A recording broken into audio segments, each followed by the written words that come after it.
ఇలా కేంద్ర ప్రభుత్వంతో పక్క రాష్ట్రంతో చర్చల ద్వారా ఈ సమస్యను పరిష్కరించుకోవాలని మాట్లాడి ఈరోజు అధికారుల స్థాయిలో, మంత్రుల స్థాయిలో, ముఖ్యమంత్రి స్థాయిలో, కేంద్ర ప్రభుత్వం స్థాయిలో వివిధ హోదాలలో ఈరోజు చర్చల కోసం కమిటీలు వేసుకొని ముందుకెళ్తున్నాం అధ్యక్ష. నేను చంద్రబాబు నాయుడు గారి మీద కేంద్ర ప్రభుత్వం మీద ఒత్తిడి తెచ్చి రాయలసీమ లిఫ్ట్ ఇరిగేషన్ ఆపిచ్చిన అధ్యక్ష. నా చరిత్ర ఇది, నీ నీతి గది. రెండు రాష్ట్రాల మధ్యలో మంచి వాతావరణం ఉండాలని ఇప్పటి వరకు నేను సాధించిన విజయాన్ని కూడా నేను చెప్పుకోలేదు అధ్యక్ష.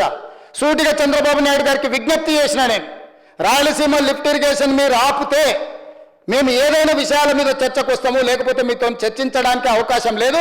మొట్టమొదట 3 టీఎంసీలు పర్ డే అక్రమంగా నిర్మిస్తున్న రాయలసీమ లిఫ్ట్ ఇరిగేషన్ పనులను మీరు ఆపండి అని మేము వారిని క్లోజ్డ్ రూమ్లో అడిగితే మా మీద గౌరవంతో రాయలసీమ లిఫ్ట్ ఇరిగేషన్ ఆపేషండి అధ్యక్ష.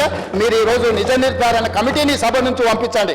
కూనంనేని సాంబశివరావు గారిని, అక్బరుద్దీన్ ఓవైసీ గారిని, బీజేపీ మహేశ్వర్ రెడ్డిని ఎవరిని కమిటీ వేస్తారో, ఇంక్లూడింగ్ బీఆర్ఎస్ మాజీ సాగునీటి పారుదల శాఖ మంత్రులు ఇద్దరు ఉన్నారు, చంద్రశేఖరరావు, హరీష్ రావు. వాళ్ళిద్దరు నాయకత్వాన్ని ఎవరినో ఒకరిని పెట్టి రాయలసీమ లిఫ్ట్ ఇరిగేషన్ పనులు ఆగినాయా లేదా, ఉత్తమ్ కుమార్ రెడ్డి గారు మంత్రి అయిన తర్వాత కాంగ్రెస్ అధికారంలోకి వచ్చిన తర్వాత ఆగిన వాళ్ళ నిజ నిర్ధారణ కమిటీ పంపించండి అధ్యక్ష. మీరు ఆదేశాలు ఇవ్వండి అధ్యక్ష. ఈ సభ నుంచి ఉమ్మడి రాష్ట్రంలో మా ప్రాజెక్టులకు మీరు ఎలాంటి అభ్యంతరాలు పెట్టకండి, మా కడుపు కొట్టకండి అని వాళ్ళ మీద ఒత్తిడి తీసుకొచ్చి ఈరోజు ఒక కొలికి పట్టుకొచ్చినాం అధ్యక్ష.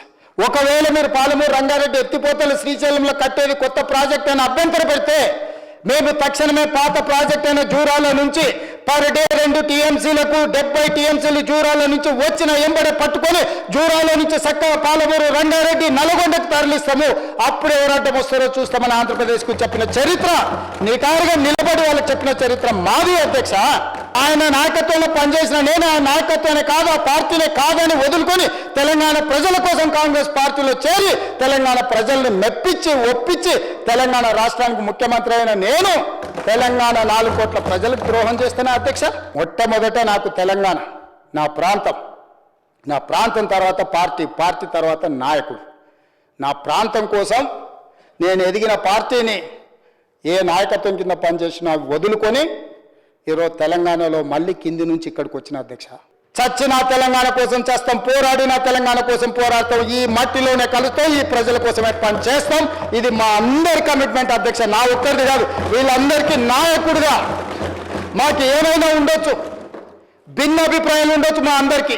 తెలంగాణ నీళ్ళ విషయంలో, తెలంగాణ నిధుల విషయంలో, తెలంగాణ అభివృద్ధి విషయంలో మాకందరికీ ఏకాభిప్రాయం 100% నిక్కచ్చిగా నికార్సుగా ఈ తెలంగాణ కోసం నిలబడతాం, తలబడతాం తప్ప ఎవరికి తల వంచము. తెలంగాణ ప్రాజెక్టు నీటి హక్కులను కాపాడతాము. ఇవాళ ఉత్తమ్ కుమార్ రెడ్డి గారు ఏదైతే రాసిండ్రో 45 టీఎంసీలు మొదటి విడత, 45 టీఎంసీలు మలి విడత అనుమతులు రావాల్సిందే, లేకపోతే జూరాల నుంచి 70 టీఎంసీలు మేము తరలిస్తాం. ఇవాళ జూరాల నుంచి అక్కడికి మార్చడం వల్ల జూరాల మన ప్రాజెక్ట్, కర్ణాటక నుంచి వచ్చే కృష్ణా జలాలు, భీమా జలాలు మొదట జూరాలనే వస్తాయి.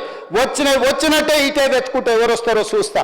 జగన్మోహన్ రెడ్డి వస్తాడా, చంద్రబాబు నాయుడు గారు వస్తారా, నరేంద్ర మోడీ వస్తాడా ఆపడానికి నేను కూడా చూస్తా అధ్యక్ష.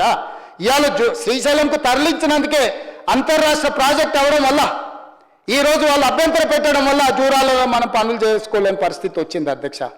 అనుమతి ఇచ్చిండ్రా, సరే, అనుమతి ఇవ్వకపోతే జూరాల నుంచే నీళ్లు తెచ్చుకుంటాం, ఎవరో వచ్చి అడ్డుకుంటారో నేను చూస్తా అధ్యక్ష. తెలంగాణ పట్ల, తెలంగాణ రైతుల పట్ల మా చిత్తశుద్ధిని ఎవడైనా ప్రశ్నిస్తే ఆయన తోలు తీస్తా అన్నాడు కదా అధ్యక్ష.